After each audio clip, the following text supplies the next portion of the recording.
Hello students, good afternoon to all of you. Students, मैंने इसके पहले आपको जो वीडियो बनाए थे उसमें मैंने आपको फ्लो ऑफ इनकम पढ़ाया था। इसमें मैं आपको पढ़ाऊंगा national income and related aggregates. तो स्टूडेंट्स, यहाँ ये आपका टॉपिक है national income and related aggregates. तो सबसे पहले हम एग्रीगेट्स के बारे में, जो 8 एग्रीगेट्स यहाँ पे होते हैं उसके बारे में हम यहाँ पे देखें। लिखा है GDP at MP, GDP at FC, यहाँ पे देखिए, और GNP at MP, GNP at FC, NDP at MP, NDP at FC, NNP at MP और एनएनपी एट एफसी। इसके बारे में हम लोग बात करेंगे इस वीडियो में। तो इसको जनरेट करने के लिए सबसे पहले हम क्या करते हैं कि 8 टाइम्स 4 टाइम जी लिखते हैं और 4 टाइम एन लिखते हैं। पहले हम यहाँ जी जी जी G N N N N, इतना मैंने लिख लिया। इसके बाद फिर हम क्या लिखेंगे, डीपी डीपी एनपी एनपी, ऐसे हम लिखेंगे DP DP NP NP, DP DP और एनपी एनपी। फिर आप लिखेंगे डीपी डीपी, फिर एनपी और फिर एनपी। इस तरह से आप लिखेंगे जो है।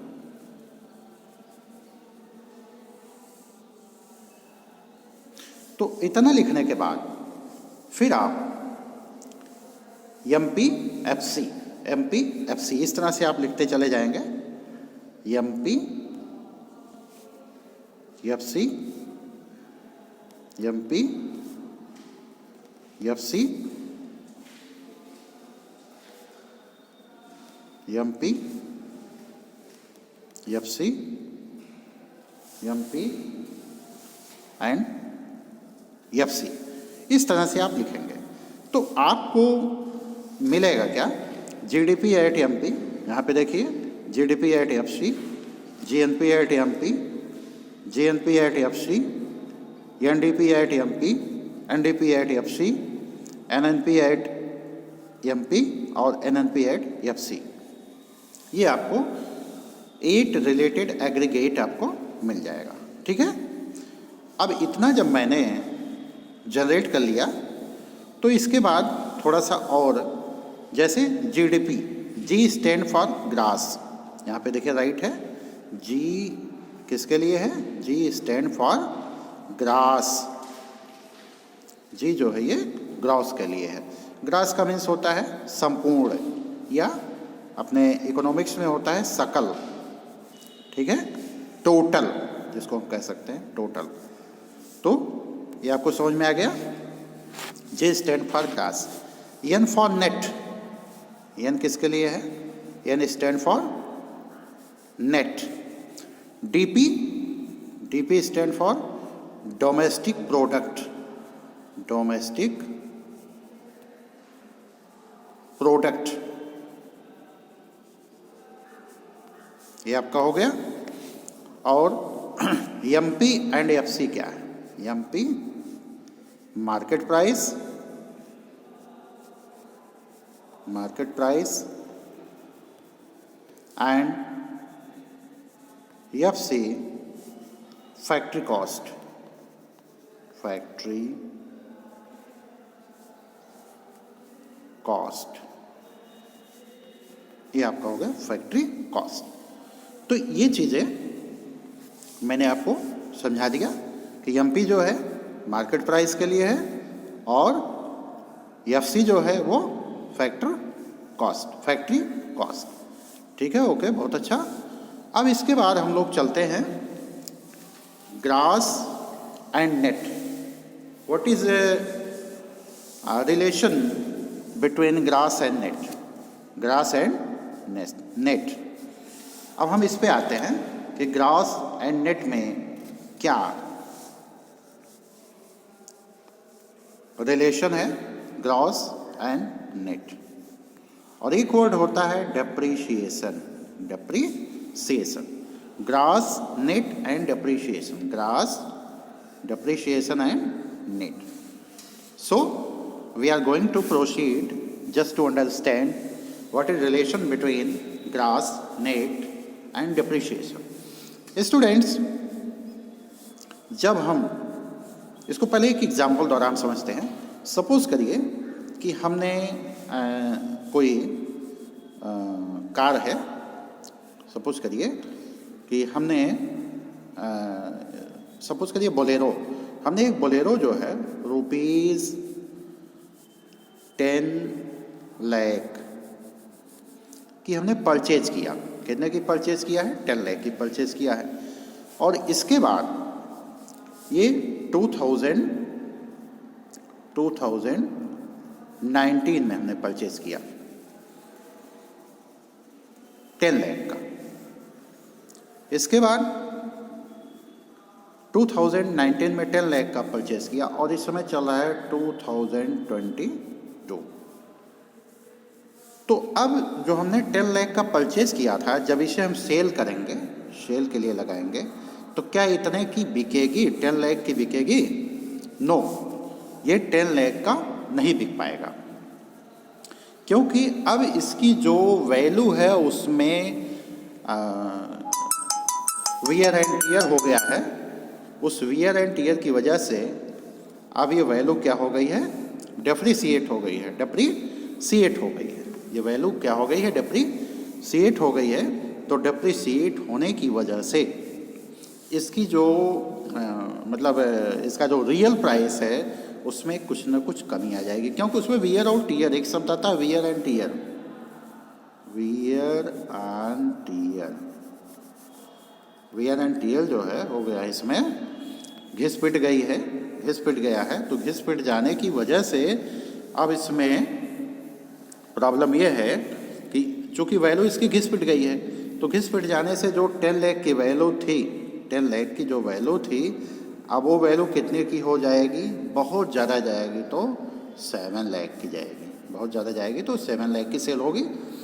तो ये 3 लाख रुपीज़ हमारा जो यहाँ पे बचा, ये 3 लाख रुपीज़, इसको हम बोलेंगे डेप्रीशिएशन। क्या बोलेंगे इसको? डेप्रीशिएशन। 3 लाख की डेप्रीशिएशन आ गई।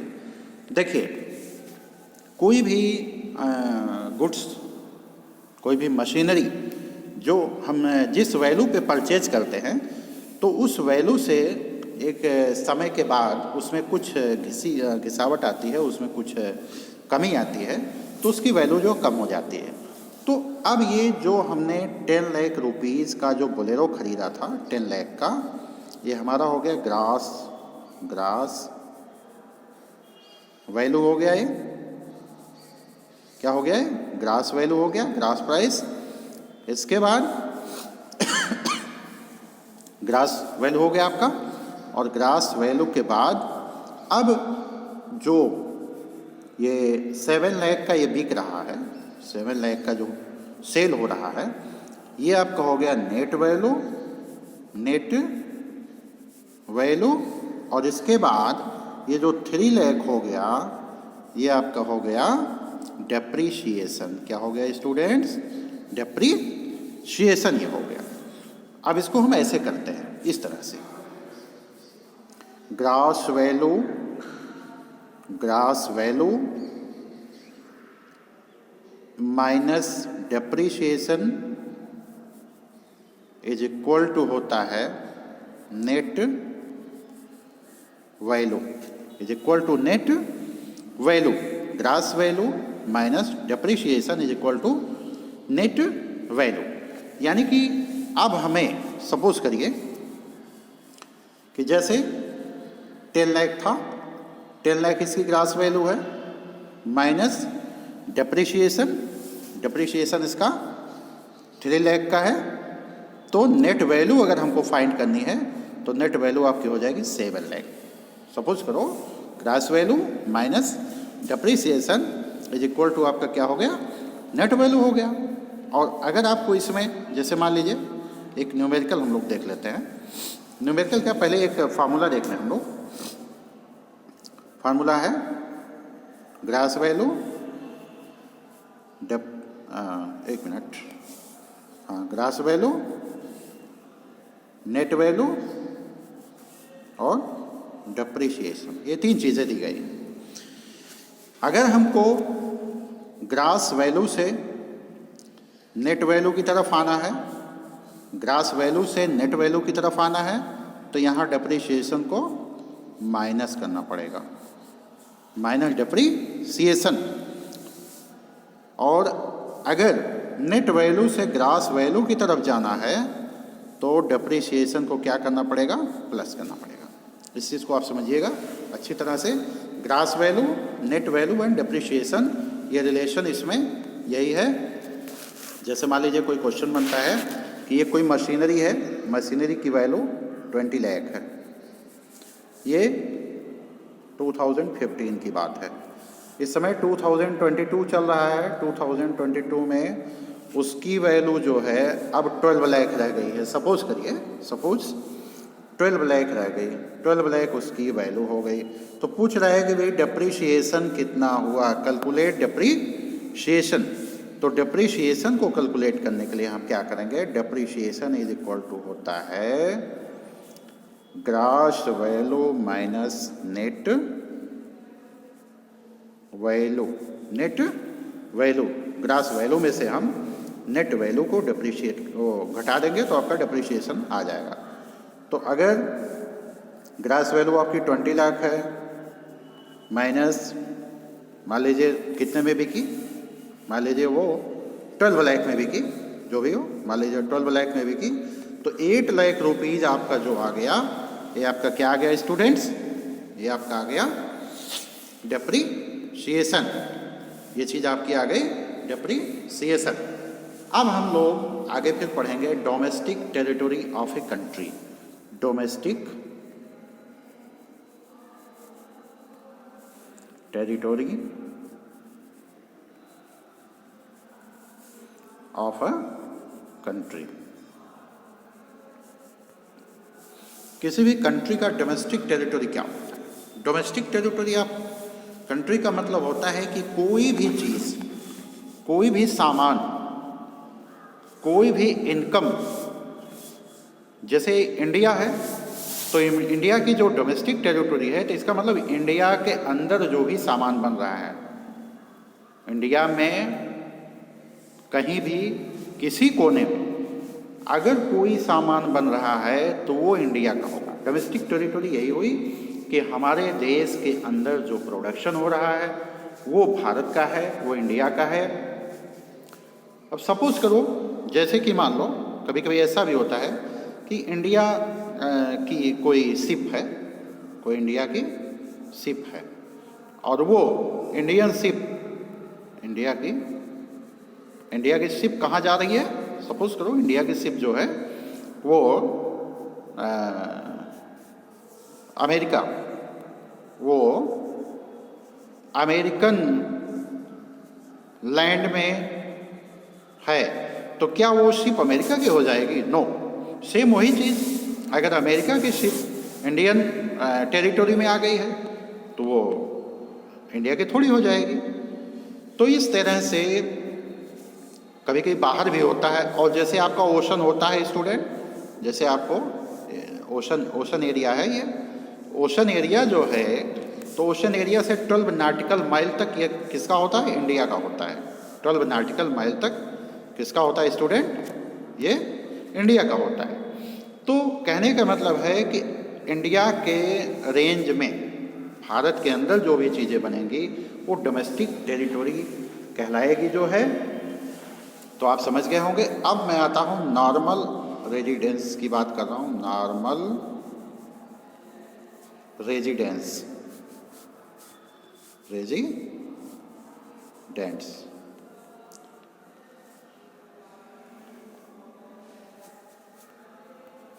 नॉर्मल रेजिडेंस कौन से लोग होते हैं? नॉर्मल रेजिडेंस का मतलब होता है जो लोग भारत में रहने वाले हैं, जो यहाँ बहुत पहले से रह रहे हैं, जिनका जन्म यहाँ हुआ है, या जो लंबे समय से यहाँ पे रह रहे हैं, यहीं कमा रहे हैं, यहीं पे खा रहे हैं, उनके बच्चे यहीं पढ़ रहे हैं, तो उसको हम बोलेंगे नॉर्मल रेजिडेंट्स।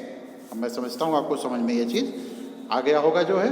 इसके बाद हम लोग पढ़ते हैं नॉर्मल रेजिडेंस के बाद हम लोग पढ़ेंगे factor income and transfer income. Factor income FI and transfer income TI। FI and TI, factor income and transfer income. तो फैक्टर इनकम क्या होता है? फैक्टर इनकम वो होता है जो हम अपनी मेहनत से कमाते हैं। फैक्टर इनकम क्या होता है? जो अपनी मेहनत से कमाते हैं, हार्डवर्क से कमाते हैं। जैसे फैक्टर इनकम में क्या क्या आता है FI में? FI में आपका आ गया, जैसे कोई श्रमिक है तो श्रमिक जो है वो मेहनत से कमा रहा है तो उसे क्या मिलेगा? वेजेज। क्या मिलेगा? वेजेज। सैलरी, उसको वेजेज मिला, सैलरी मिला, ठीक है। ये सभी क्या हो गई? फैक्टर इनकम हो गई। ये सभी क्या हो गई? फैक्टर इनकम हो गई, जो हमने अपनी मेहनत से प्राप्त किया। जैसे हम टीचिंग का काम कर रहे हैं तो हमको सैलरी मिलता है, या हम कहीं काम करेंगे, या कोई भी वर्कर काम करेगा, उसको उसका पैसा मिलेगा जो है। तो हार्ड वर्क करने के बाद, जो हार्ड वर्क हम करते हैं, हार्ड वर्क करने के बाद हमें जो रिमनरेशन मिलता है, जो हमको वेजेज या सैलरी मिलती है, जो हमको रिवार्ड मिलता है, ठीक है, उसी को हम बोलते हैं, क्या बोलते हैं उसे हम? Factor income. Factor income. तो फैक्टर इनकम आप समझ गए। अब इसके बाद नंबर आता है ट्रांसफ़र इनकम। क्या होता है ट्रांसफ़र इनकम? क्या होता है ट्रांसफ़र इनकम? स्टूडेंट क्या होता है? जो हमें बगैर मेहनत के मिल जाता है। ट्रांसफ़र इनकम जो हमें बिना किसी मेहनत के मिल जाता है। जैसे स्कॉलरशिप हमको मिल गया। क्या मिल गया? स्कॉलरशिप मिल गया हमको, शार्ट में ही मैं लिख रहा हूँ। इसके बाद पेंशन मिल गया, बुजुर्गों को पेंशन मिलती है, पेंशन मिल गई, या हमें कहीं से गिफ्ट मिल गया, सब्सिडी मिल गई, सब्सिडी मिल गई, गिफ्ट मिल गया कोई। तो ये चीज़ें जो है हमें बगैर मेहनत के मिलती हैं, तो इसे बोलते हैं ट्रांसफ़र इनकम। तो स्टूडेंट, मैं उम्मीद करता हूँ कि आपको ये चीज़ समझ में आ गया होगा। तो अब फिर नेक्स्ट में आपको अगली वीडियो में बताऊंगा। तब तक के लिए धन्यवाद। Very very thank you to you.